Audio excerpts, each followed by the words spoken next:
లో పారిపోయి మరలా మందిరాన్ని కట్టించడానికి వచ్చి ఆ సమయంలో మరలా దాన్ని పునరుద్ధరించారు.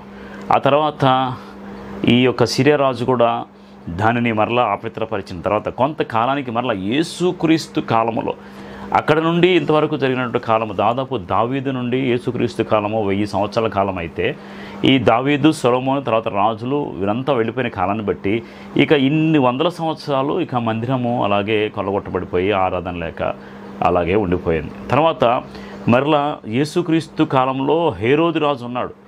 ఈ రోమీలు హేరోదు రాజును యూదుల మీద ఆయన తీర్మానం చేసి ఏర్పాటు చేస్తే ఈ హేరోదు రాజు మహాహేరోదు రాజు ఆయన వచ్చిన తర్వాత మరలా దేవాలయాన్ని పునరుద్ధరించి దాదాపు 46 సంవత్సరాలు మందిరాన్ని కట్టించాడు. అనగా మందిరం అంటే మొత్తం పడవేయబడలేదు, కానీ మందిరపు పునాదులు ఉన్నాయి, మందిరంలో ఉన్న గోడలు కొన్ని ఉన్నాయి. మళ్ళా దానిని పైన పనులు చేస్తూ దాన్ని రెనోవేట్ చేస్తూ ఆ మందిరాన్ని పునరుద్ధరించి దాదాపు హేరోదు కాలంలో 46 సంవత్సరాలు కట్టి మరలా సుందరంగా ఎంత సుందరంగా తీర్చిదిద్దాలన్నా మొదటిసారి కట్టిన కట్టడము, సొలొమోను కట్టిన కట్టడము వంటి కట్టడము మరలా అందమైన రీతిగా మరలా ఎప్పుడు నిర్మించబడలేదు. అయితే ఆ కాలంలో మరి యెరూషలేము దేవాలయాన్ని హేరోదు దాదాపు 46 సంవత్సరాలు పునరుద్ధరించి దానికి అమరికలు వేసి దాన్ని చక్కగా మందిరంగా తీర్చిదిద్దారు. అందుకని ఇక్కడ బైబిల్ గ్రంథంలో ఉంటుంది, యోహాను సువార్త 2వ అధ్యాయము 19వ వచనంలో యేసు ఈ దేవాలయాన్ని పడగొట్టాడు, 3 దినములలో దాన్ని లేపుతున్న వారితో చెప్పాను. యూదులు ఈ దేవాలయం 46 సంవత్సరాలు కట్టిరే, నీవు 3 దినములు దాన్ని లేపుదువా అనేది. అయితే ఆయన తన శరీరమునకు దేవాలయం గురించి ఈ మాట చెప్పాను. ఆయన మృతుల్లోంచి లేచిన తర్వాత ఆయన మాట చెప్పిన శిష్యులు జ్ఞాపకం చేసుకొని లేఖనము యేసు చెప్పిన మాటను నమ్మిరి. చూడండి, ఆ దేవాలయము దాదాపు 46 సంవత్సరాలు కట్టారు. యేసుక్రీస్తు వారు అన్నారు కదా, ఈ దేవాలయాన్ని పడగొట్టండి, నేను 3 దినాల్లో కడతాను. వారందరూ అనుకున్నారు దేవాలయాన్ని అంటే 46 సంవత్సరాలు కట్టిన దేవాలయాన్ని యేసుక్రీస్తు 3 దినాలు ఎలా కడతాడు, అందుకే ఫూలిష్నెస్ అనుకున్నారు. చాలామంది నమ్మలేకపోయారు. అంటే ఫిజికల్గా కనపడేదాన్ని వారు ఆలోచించారు, కానీ యేసుక్రీస్తు వారు చెప్పింది ఆయన దేహము దేవాలయము, దీన్ని పడగొట్టండి 3 దినాలు. అంటే దీనిని మీరు పడగొట్టేస్తే చంపేసిన తర్వాత యేసుక్రీస్తు వారు 3వ దినాన తిరిగి లేస్తారు. అంటే దీన్ని బట్టి దేవుడు చెప్పేటువంటి అంశ ఏంటంటే మీరు దేవాలయాల్లో ఆరాధిస్తున్నారు, కానీ మీ దేహమే ఒక గొప్ప దేవుని ఆలయము. ఈ దేహమును పడగొట్టి చూడండి, నేను 3 దినాలలో లేపుతాను. కాబట్టి ఈ దేహం అనగా దేవాలయము.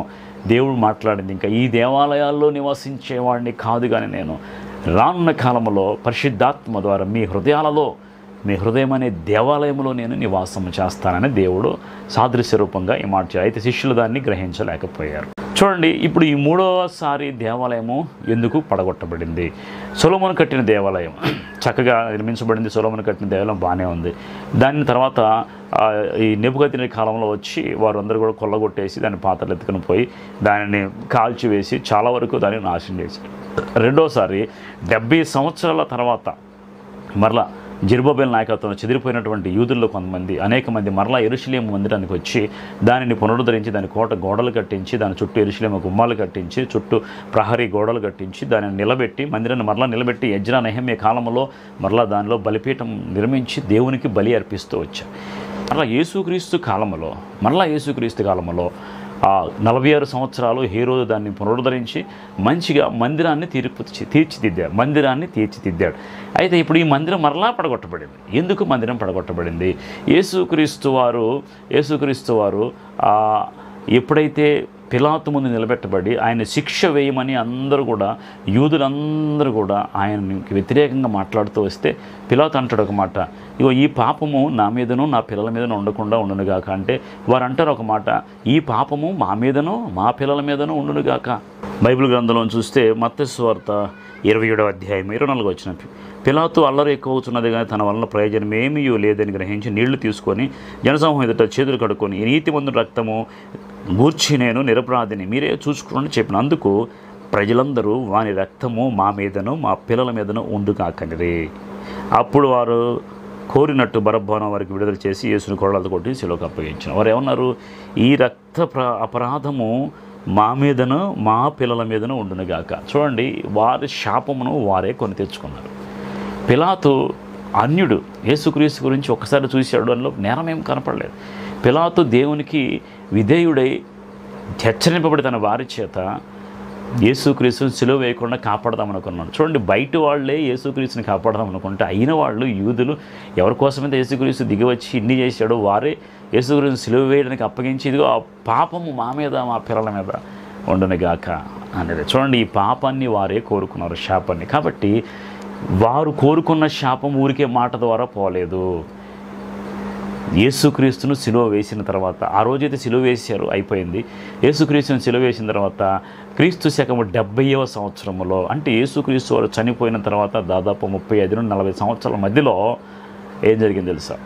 టైటస్ అనే ఒక రాజు, రోమ చక్రవర్తి అయిన టైటస్ అనే ఒక రాజు వచ్చి యెరూషలేము మీద ముట్టడి వేసి దొరికిన వారిని దొరికినట్టుగా 10 లక్షల మంది ఊచకోత కోసేశాడు. దొరికిన వారిని దొరికినట్టు తారుపోసి కాల్చేశాడు, రంపాలతో కోసేశాడు. ఈ విధంగా వారిని హింస పెడుతూ ఉంటే యూదులందరూ కూడా చెదిరిపోయారు. యూదులందరూ కూడా ఆ దేశం విడిచి ఎక్కడి వారు అక్కడే ఉన్న బట్టలతో సహా వారు పారిపోయి ప్రపంచ దేశాలకు చెదిరిపోయారు. ఇప్పుడు యెరూషలేములో ఉన్న యూదులందరూ కూడా ఆ ప్రాంతం విడిచి వారు చెదిరిపోయారు. మందిరం మరలా కొల్లగొట్టబడింది. మందిరాన్ని మరలా ఆ టైటస్ అనే కింగ్ వచ్చి మొత్తం కాల్చివేసి మందిర సామాగ్రి తీసుకొని అన్నీ తీసుకొని వెళ్ళిపోయి మందిరాన్ని పాడు దెబ్బగా చేసేసాడు. ఇప్పుడు యెరూషలేములో ప్రజలు లేరు, దేవుని మందిరం కూడా లేదు. యెరూషలేములో దక్షిణ గోడ ఒకటి మాత్రమే ఇప్పటికీ మిగిలి ఉంది. దాన్ని wailing wall or western wall అంటారు. ఆ వాల్ అనేది ఇప్పటికి కూడా ఈ యెరూషలేము దేవాలయంలో ఆనవాలుగా ఇప్పటికి కూడా ఉంది. ఒక గోడ ఆనవాలు మాత్రమే ఉంది. చాలామంది యెరూషలేములో ఉన్నటువంటి వారు యాత్రికులు కానీ ప్రపంచ దేశాలలో వచ్చిన వారే కానీ యూదులే కానీ ఇప్పటివరకు కూడా వెళ్ళిపోయి వారి మందిరం అక్కడ ఉన్నదని దాని దగ్గరికి వెళ్ళి ఆరాధించి దేవునికి ప్రార్థన చేస్తూ దేవుని వైపు తిరిగి ఆ గోడ తట్టు తిరిగి వెయిలింగ్ వాల్ దగ్గర తిరిగి అనేక మంది వారి నిమిత్తం ప్రార్థనలు చేస్తూ ఉంటారు. ఇప్పటికీ యెరూషలేములో ఈ యొక్క అలవాటు కొనసాగుతున్నాయి. అంటే వారికి మందిరం లేదు, కొల్లగొట్టబడి దోచుకొనబడిన మందిరం అంతా చెదిరైపోయింది. ఇజ్రాయిల్ అందరూ కూడా యూదులందరూ కూడా చెదిరిపోయారు, వారికి మందిరము లేదు. అయితే ఈ మందిరము కొల్లగొట్టబడింది, ఇంక యూదులకు మందిరము లేదు. ఈ మందిరము లేదు, వారందరూ వెళ్ళిపోయిన తర్వాత చాలా కాలానికి చుట్టూ ఉన్నటువంటి అరబ్బీయులు ముస్లిమ్స్ అనేక మంది ఏం చేశారంటే ఖాళీగా ఉన్న ప్రదేశాన్ని చూడండి, ఎక్కడైనా కానీ ఒక స్థలము ఒక 5 సంవత్సరాలు 10 సంవత్సరాలు 30 సంవత్సరాలు ఖాళీగా ఉంటే ఎవరో ఒక దాన్ని ఆక్రమించేసుకుంటారు. అలాగే యెరూషలేములో కూడా ఖాళీగా ఉన్నటువంటి మందిర స్థలాన్ని బట్టి, మందిరం కొల్లగొట్టబడిన దాన్ని బట్టి, యూదుల గృహాలు లేక అంత పాడు దెబ్బగా అయిన దాన్ని బట్టి అనేక మంది చుట్టుపక్కల వాళ్ళు వచ్చి నివాసం ఉండి దాన్ని రెనోవేట్ చేసుకొని అక్కడ ఇల్లు కట్టుకొని వారు నివాసం ఉంటున్నారు. యెరూషలేము మందిర స్థానములో ఒక మసీదు కట్టబడింది, అలక్సా మసీద్. దాని పక్కనే డోమ్ ఆఫ్ రాక్ అనేటువంటి మందిరాన్ని వారు కట్టుకున్నారు. అరబ్బీలు, ఇస్లామ్స్, ముస్లిమ్స్ వారు ఒక మసీదుని కట్టుకొని అక్కడ ప్రవక్త వచ్చి అక్కడ నుండి వారు పరలోకానికి వెళ్ళారని వారు నమ్ముతూ అది వారికి పవిత్రమైన స్థలంగా వారు దాన్ని పూజిస్తూ వచ్చారు. ఇప్పుడు చూడండి, 1948 మే 14వ తారీఖు నుండి కూడా ఇజ్రాయేలీలు తిరిగి రావడం ప్రారంభించి ఇజ్రాయేల్ దేశం ప్రత్యేకంగా ఏర్పరచబడింది. మే 14, 1948 రెండవ ప్రపంచ యుద్ధ సమయంలో అయిపోయిన సమయంలో వారు మరలా మాకు దేశం కావాలని ప్రపంచవ్యాప్తంగా చెదిరిపోయిన ఇశ్రాయేలు ఉన్నారు కదా.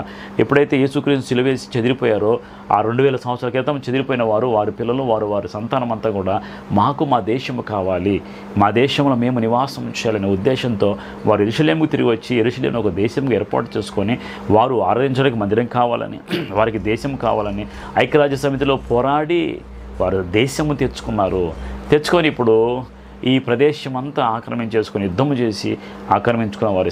అదే రీతిగా యెరూషలేము ప్రాంతంలో మందిరం ఉన్న ప్రాంతంలో మందిరం కట్టాలని వాళ్ళు ఎదురు చూస్తూ ఉంటే ఆ మందిరం కట్టలేకుండా ఆటంకపడుతుంది ఆ యొక్క ముస్లిమ్స్. ఎందుకంటే వాళ్ళకి పవిత్రమైన స్థలము, వీళ్ళకి పవిత్రమైన స్థలము. ఇప్పుడు వాళ్ళు మాది అంటే వీళ్ళు మాది అంటే ఇప్పుడు ఇంతకీ ఎవరిది అంటే బైబిల్ గ్రంథంలో చూస్తే మనం చూసాం కదా, అర్నోను కళ్ళాన్ని వెల ఇచ్చి కొన్నాడు దావీదు. ఆ స్థలం ఎవరిదంటే దావీదు కొన్న స్థలము. బైబిల్ గ్రంథంలో దాని దస్తావేజులు ఎవరికి తెలియనటువంటి విషయాలు బైబిల్ గ్రంథంలో ఉన్నాయి. దాని దస్తావేజులు బైబిల్ గ్రంథంలో క్లియర్గా రాయబడి ఉన్నాయి.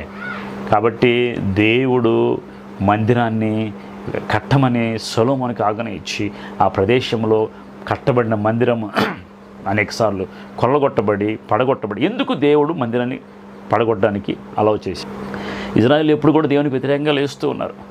వారు లేచే కారణాన్ని బట్టి వారి మీదకి శత్రువులను అప్పగించాడు దేవుడు. వారు వచ్చి మందిరాన్ని కొల్లగొట్టారు. దేవుని సెలవు లేకుండా ఏది జరగలేదు. దేవుని యొక్క అనుమతి లేకుండా ఏది కూడా జరిగినట్టు చరిత్రలో లేదు. కాబట్టి యెరూషలేము దేవాలయాన్ని మరలా పునరుద్ధరించబోతున్నారు. దాన్ని మూడోసారి మందిరము కట్టబడ్డ. ఈ మూడోసారి మందిరము కట్టబడిందంటే దేవుని రాకడ వచ్చినట్టే. ఇప్పటికీ మందిరాన్ని కట్టడానికి కావాల్సినటువంటి నమూనాలు ఒక్క రోజులు అంటే దాదాపు 24 గంటల్లో వారు మందిరాన్ని కన్స్ట్రక్ట్ చేయడానికి కావాల్సిన టెక్నాలజీని దగ్గర పెట్టుకున్నారు ఇజ్రాయేలీలో. వారు కనుక పూనుకుంటే ఒక్కసారిగా అలక్సా మసీదును, డోమ్ ఆఫ్ రాక్ను కూల్చివేసి అదే ప్రదేశంలో మరలా మందిరాన్ని తిరిగి లేపుతారు. ఓన్లీ 24 అవర్స్లోనే. ఈ మందిరము కట్టబడిందంటే ఎమర్జెన్సీలో కట్టబడుతుంది. ఎవరు కూడా వాళ్ళు ఒప్పుకొని మీరు కట్టుకోమని చెప్పరు. వీళ్ళు ఎమర్జెన్సీలో యుద్ధం చేసి యుద్ధంలో గెలిచి వెంటనే దాన్ని పడగొట్టేసి వీళ్ళు మందిరాన్ని కడతారు. ఈ మందిరం కట్టబడిందంటే దేవుని రాకడ వచ్చినట్టే. ఈ మందిరం కట్టబడడానికి ఇప్పటికి కూడా వారు ఇప్పటికీ వైష్ణవాల దగ్గరికి మందిరపు నమూనాను తీసుకొచ్చి, నేను యెరూషలేము వెళ్ళినప్పుడు చూశాను, మందిరం నమూనాను తీసుకొచ్చి వైష్ణవాల దగ్గర పెట్టి మాకు మందిరం ఇవ్వు ప్రభువా అని ఇప్పటికీ వారు ప్రార్థన చేస్తూనే ఉన్నారు. అది ఎప్పుడు కట్టబడుతుంది ఎవరికి తెలియదు. దేవుని రాకడ వస్తుంది ఎప్పుడో ఎవరికి కూడా తెలియదు. ఆ మందిరము కట్టబడితే మూడో మందిరం అంటారు. ఆ మందిరం కట్టబడితే దేవుని రాకడ వచ్చినట్టే. అయితే ఈ మందిరం కట్టబడడానికి వారికి కొన్ని ఆటంకాలు ఉన్నాయి. మొదటిగా ఆటంకం ఏంటంటే ఎర్ర పెయ్యను కనుక్కున్నాను. ఎర్ర పెయ్యను కనుక్కోవాలి. ఎర్ర పెయ్యికి మందిరానికి సంబంధం ఏంటంటే ఎర్రని పెయ్యికి మందిరానికి దగ్గర సంబంధం ఉంది. సంఖ్యాకాండము 19వ అధ్యాయం మొదటి 10 వచనాలు చూస్తే, యెహోవా మోషే అహరోనులకు ఇలాగ సెలవిచ్చును, యెహోవా ఆజ్ఞాపించిన ధర్మశాస్త్ర విధి ఏదనగా ఇశ్రాయేలు కళంకము లేనిది మత్స్యది ఎప్పుడు కాడిపోయినది ఎర్రని పెయ్యను నీ యుద్ధకు తీసుకుని రావాలని వారితో చెప్పారు. మీరు యాజకుడని ఎలియాజరు దానికి అప్పగింపవలను. ఒకడు పాళ్ళ వెలుగు దాన్ని తోలుకొని పోయి దాన్ని ఎదుటి దాన్ని వధింపవలను. యాజకుడు ఎలియాజరు అని రక్తంలోనిది కొంచెం తీసి వేలుతో ప్రత్యక్ష గుడారం మీద రక్తంలో కొంచెం 7 మార్లు ప్రోక్షించవలను. అతని కన్నులు ఎదుట ఒక పెయ్యను దహించవలను. దాని చర్మమును, మాంసమును, రక్తమును, పేడయు దహించవలను. మరియు ఆ యాజకుడు దేవదారు కర్ర హిస్సోపు రక్త నూలును తీసుకొని ఆ పెయ్యను కాల్చున్న అగ్నిలో వాటిని వేయవలను. అప్పుడు ఆ యాజకుడు తన బట్టలు ఉదుకుని నీళ్లతో శిరస్నానం చేసి తర్వాత పాళెంలో ప్రవేశించి సాయంకాలం వరకు అపవిత్రుడై ఉండు. దాన్ని దహించిన వాడు నీళ్లతో తన బట్టలు ఉతుక్కొని నీళ్లతో శిరస్నానం చేసి సాయంకాలం వరకు అపవిత్రుడై ఉండు. మరియు పవిత్రుని ఒకడు ఆ పెయ్యి యొక్క భస్మను పోగు చేసి పాళెం వెలుపలకు పవిత్ర స్థలము ఉంచవలను. పరిహార జలముగా ఇశ్రాయేలు సమాజమునకు దాన్ని భద్రం చేయవలను. అది పాప పరిహారార్థ బలి. ఆ పెయ్యి యొక్క భస్మను పోగు చేసిన తన బట్టలు ఉతుక్కొని సాయంకాలం వరకు అపవిత్రుడై ఉండును. ఇది ఇశ్రాయేలుకు నివసించు పరదేశులకు నిత్యమైన కట్టడ. ఇశ్రాయేలీయులు మందిరములో ప్రవేశించు ముందుగా ఎర్రని పేను కనుక్కొని ఇక మచ్చైనను పొడయను తెల్ల వెంట్రుక కూడా లేకుండా ఎర్రగా ఉండాలి. ఎక్కడ కూడా ఏ కల్మషము లేనటువంటి, ఎప్పుడు కాడిపోయినట్టు బరువుమైనటువంటి లేత పెయ్యి కావాలి. ఆ పెయ్య దొరికితే దాన్ని తీసుకుని వచ్చి ఏం చేయాలంట, దాని రక్తము, ఆ ఏజర్ దాని రక్తంలో కొంచెం వేలుతో తీసి ప్రత్యక్ష గుడారం ఎదుట రక్తంలో కొంచెము 7 మార్లు ప్రోక్షించాలి. బలిపీఠం మీద ప్రోక్షించి ఆ తర్వాత దానిని, దాని యొక్క పేడను, దాని చర్మమును, దాని సమస్త మంచాన్ని దహించి వేసి ఆ బూడిని వారు తీసుకోవాలి. ఈ విధంగా యెరూషలేము దేవాలయంలో ప్రవేశించాలంటే ఎర్రని పెయ్యి కావాలి. ఇప్పటివరకు కూడా ఎర్రని పెయ్యి కోసం చాలాసార్లు వెతుకుతూ ఉన్నారు. ఈ మధ్యకాలంలో మరి న్యూస్ చూస్తుంటే ఎర్రని పెయ్యి దొరికింది, ఇంకా యెరూషలేము మందిరము కట్టబడాలి. ఎర్రని పెయ్యి దొరికింది కానీ దానిలో కొంచెం మచ్చ ఉండటం వల్ల దానిని బలికి వధించలేకపోయారు. దేవుడే దానిని ఆలస్యం చేసి ఉంటాడు. ఎందుకంటే రాకడ వస్తే ప్రజలందరూ నశించిపోతారనే ఉద్దేశంతో దేవుడు ఆయన ప్రణాళికలు కొంచెం ఆలస్యం చేశాడు. అయితే ఎర్రని పెయ్యి దొరికింది అనుకున్నారు, కానీ ఆ ఎర్రని పెయ్యి వల్ల మరి దానిని బలి ఇవ్వడానికి దానిలో చిన్న మచ్చ ఉందని దానిని పక్కన పెట్టేశారు. అయితే ఇంకా వెతుకుతున్నారు. రీసెంట్గా న్యూస్ ఏంటంటే ఒక ఎర్రని పెయ్యి దొరికింది, ఎలాంటి మచ్చ లేదు. దానిని త్వరలో బలి ఇచ్చి దహన బలిగా ఇచ్చి దాన్ని పొడి పట్టుకుంటారు. ఆ దేవాలయం దాని రక్తాన్ని ప్రోక్షిస్తారు. కాబట్టి దేవుని మందిరం కట్టబడుతుంది అనేటువంటి వార్తలు కూడా మనం వింటూ ఉన్నాం. కాబట్టి ఎర్రని పెయ్య అనేది ప్రాముఖ్యంగా మందిరము కట్టబడడానికి, మూడవ మందిరం కట్టబడడానికి బహుగా ఉపయోగపడుతుంది. దానికి ఆ అవినాభావ సంబంధం ఉంది. కాబట్టి ఎర్రని పెయ్య కనుక్కుంటే ఇక మందిరము కట్టబడుతుంది, మూడవ మందిరం ప్రారంభించబడుతుంది. అన్నీ కూడా లేఖనాలు ఒకదాని తర్వాత ఒకటి చెప్పినట్టు కూడా అన్నీ జరుగుతున్నాయి. కాబట్టి మనం గ్రహించాలి దేవుని రాకడ బహు సమీపంగా ఉంది. ఆ తర్వాత మందిరాన్ని కట్టడానికి ఒక రెండవ ఆటంకం వారికి ఏంటంటే సంఖ్యాకాండం 19వ అధ్యాయము 17వ వచనంలో, అపవిత్రుని కొరకు వారు పాపరిహారార్థమైన హోమ భస్మంలోనిది కొంచెం తీసుకొని పాత్రలో వేయబడిన భస్మం మీద ఒకడు నీరు పాళ్ళు పోయేవారు. తర్వాత అపవిత్రుడు ఒక హిస్సోపు తీసుకొని ఆ ముళ్ళలో నీడలో ముంచి ఆ గుడారం మీద దానిలో సమస్తమైన ఉపకరణం లేకుండా మనుష్యుల మీదను ఎముకనే కానీ నరకబడిన వాడిని శవమనే కానీ సమాధిని ముట్టిన వాడిని దాన్ని ప్రోక్షించు. 3వ దినం 7వ దినం అపవిత్రుడు ప్రోక్షించవలను. అయితే చూడండి, ఇక్కడ ఒక పాత్ర గురించి చెప్పబడింది. ఆ పాత్ర ఏంటంటే నీడలో ముంచి ఉపకరణాలపైన ఉన్నటువంటి వాటన్నిటిని కూడా పరిశుద్ధపరచబడడానికి ఒక పాత్ర కావాలి. దాన్ని కలాల పాత్ర అంటారు. దాదాపు ఎప్పుడైతే ఎర్రని పెయ్య ఉందో ఎర్రని పెయ్య యొక్క భస్మమును దాచి ఉంచారని చెప్పేసి బైబిల్ గ్రంథంలో రాయబడింది. దానికి పాత్ర కోసం కూడా వెతుకుతున్నారంట.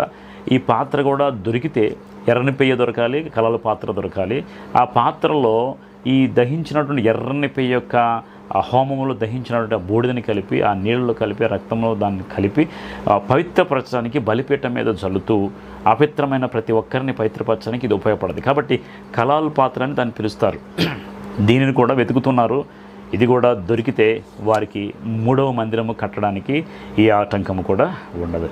కాబట్టి ఎర్రని పెయ్య కనుక్కోవాలి, రెండవది కలాల పాత్ర కూడా కనుక్కోవాలి. ఈ రెండు కూడా యెరూషలేము మందిరం కట్టబడడానికి ప్రాముఖ్యంగా ఉపయోగపడతాయి. కాబట్టి ఈ ఎర్రని పెయ్యి కలాలు పాత్ర ఈ రెండు దొరికిన వెంటనే వారు మందిరాన్ని కట్టేస్తారు. మందిరాన్ని కట్టేసిన తర్వాత ఈ యొక్క హోలీ భస్మమును అంటే పవిత్రమైనటువంటి ఆ యొక్క పెయ్యి యొక్క భస్మము ఇక్కడ సంఖ్యాకాండం 19వ అధ్యాయం 7వ వచనము 8వ వచనంలో రాయబడింది. 9వ వచనం, పాప పరిహారముగా ఇశ్రాయేలీయులు దాన్ని భద్రము చేయవలెను. ఆ పెయ్యి యొక్క భస్మమును పోగు చేసి తన బట్టలు ఉతుక్కుని సాయంకాలం పవిత్ర పెయ్యి యొక్క భస్మము దాని యొక్క బూడిదను పాత్రలో పెడతారు. పాత్రలో పెట్టి దానిని పవిత్రపరుస్తారు.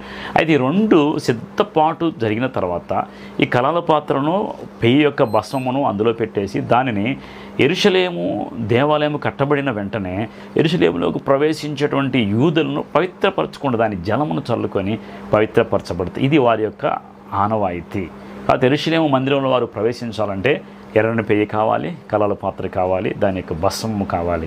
ఈ పెయ్య దొరికితే దేవుని రాకడ బహు సమీపంగా ఉంది. ఎర్రని పెయ్యను కనుక్కున్నారని మనం వింటున్నాం. అది ఎప్పుడు జరుగుతుందో ఎంతవరకు జరుగుతుందో మనకు తెలియదు, కానీ మనం గ్రహించాలి. మనం చూస్తున్నటువంటి వార్తలన్నీ గ్రహించి లేఖనాలు పరిశోధిస్తే కనుక మనం అర్థం చేసుకోం. కాబట్టి మనకు తెలిసిన జ్ఞానము కొంచెమే, కానీ దేవుని జ్ఞానము బహు జ్ఞానము.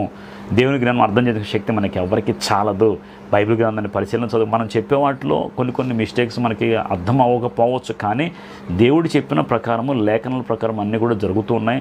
దేవుని రాకడ బహు సమీపంగా ఉంది. ఆయన వచ్చినప్పుడు ఖచ్చితంగా మనం ఇవన్నీ చూస్తూ ఉంటాం. ఆయన వచ్చినప్పుడు ఇవన్నీ కూడా మనం గ్రహించవలసిన వారమైన. కాబట్టి దేవుని మందిరము 3వ మందిరం కట్టబడడానికి అన్నీ దగ్గరగా ఉన్నాయి. దాని యొక్క డిజైన్ చేశారు. దాన్ని కట్టించడానికి 24 గంటల్లోనే దాన్ని వారు లేపగలరు, 24 గంటల్లో కన్స్ట్రక్ట్ చేయగలరు. తర్వాత ఎర్రని పెయ్యను వధించి కలాల పాత్రలో పెట్టి దాని దహనాన్ని పెట్టి దాని బూడిదని పెట్టేసి పవిత్రపరుచుకునే సమయం కూడా బహు ఆసన్నమైంది. కాబట్టి గ్రహించండి, దేవుని యొక్క రాకడ సంభవాలలో 3వదిగా ఆయన మందిరము 3వసారి కట్టబడుతుంది. మొదటిసారి సొలొమోను కట్టాడు, రెండోసారి ఎజ్రా నెహెమ్యాలు కట్టారు, దాన్ని పునరుద్ధరించారు. ఆ తర్వాత హెరోదు రాజు దాన్ని పునరుద్ధరించాడు. తర్వాత 3వ మందిరం అంటే ఇప్పుడు మందిరం అనేది ఏది లేదు, ఆనవాళ్ళు ఒకటే ఉంది. ఆ ఒక గోడ మాత్రమే ఉంది.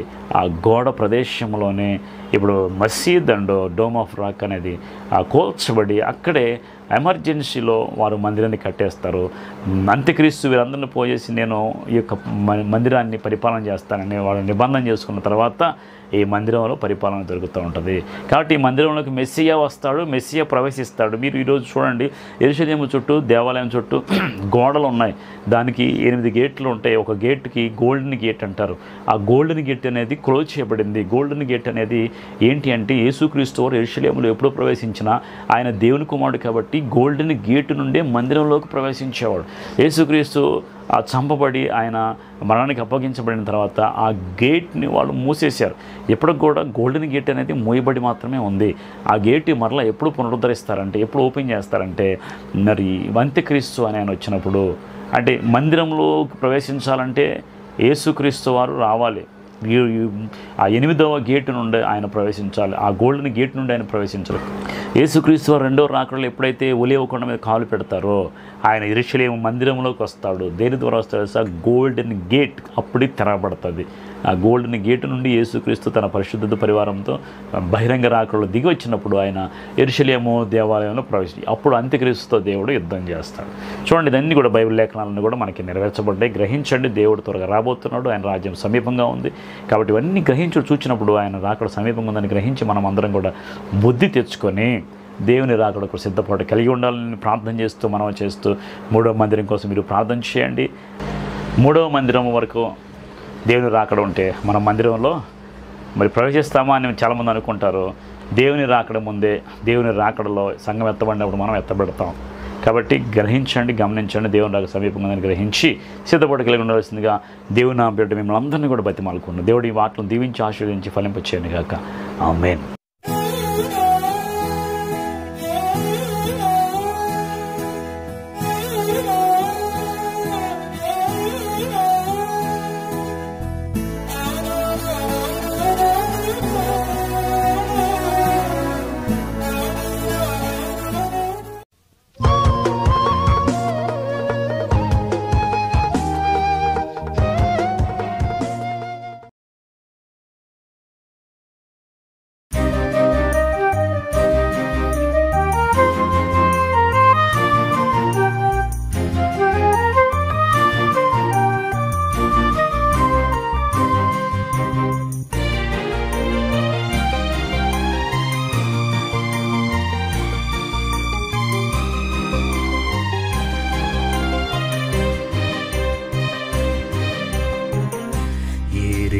నిన్ను స్తుతింతునేసయ్యా, ఏమిచ్చి నీ రుణము నే తీర్చగలనయ్యా.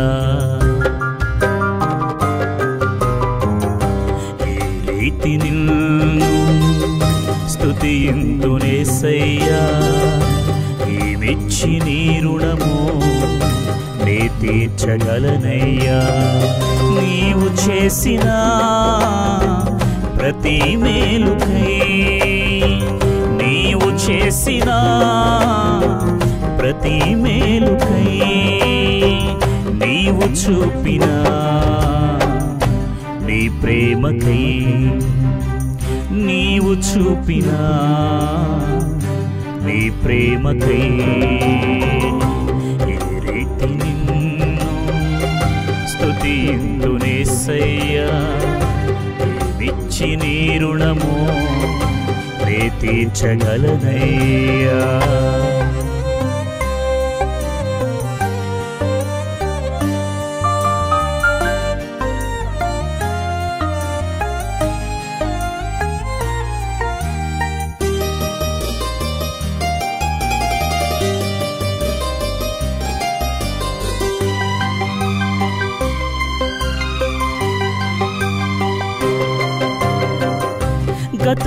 గతకాలమంతా నన్ను కాచినావే, నీ కృపతో నన్ను బ్రతికించినావే.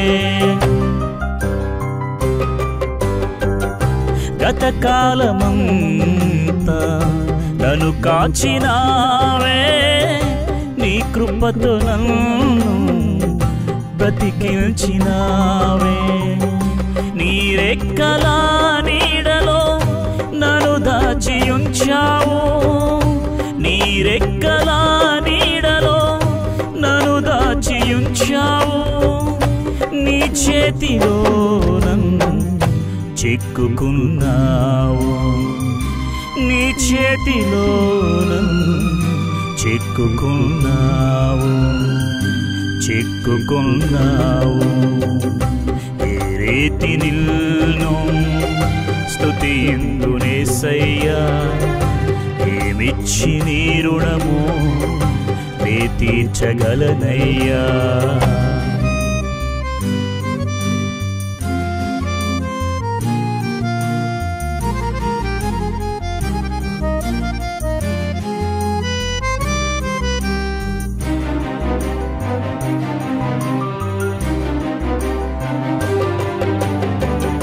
శృతి లేని నన్ను సరిచేసినావే, నా రోత బ్రతుకంతా నీవు మార్చినావే. శృతి లేని నన్ను సరిచేసినావే. నా రోత బ్రతుకంతా నీవు మార్చినావే. గతమంతా మన్నించి నీ వారసుని చేసి, గతమంతా మన్నించి నీ వారసుని చేసి, వెలయైన పాత్రగా నన్ను మార్చినావయ్యా. వెలయైన పాత్రగా నన్ను మార్చినావయ్యా, నన్ను మార్చినావయ్యా. ఏ రీతి నిన్ను స్తుతింతునేసయ్యా. ఏమిచ్చి నీ రుణమో నే తీర్చగలనయ్యా. ఏ రీతి నిన్ను స్తుతింతునేసయ్యా. ఏమిచ్చి నీ రుణమో నే తీర్చగలనయ్యా. నీవు చేసిన ప్రతి మేలుకై, నీవు చేసిన ప్రతి మేలుకై, నీవు చూపిన నీ ప్రేమకై, నీవు చూపిన నీ ప్రేమకై, ఏ రీతి నిన్ను స్తుతింతునేసయ్యా. ఏమిచ్చి నీ రుణమో నే తీర్చగలనయ్యా.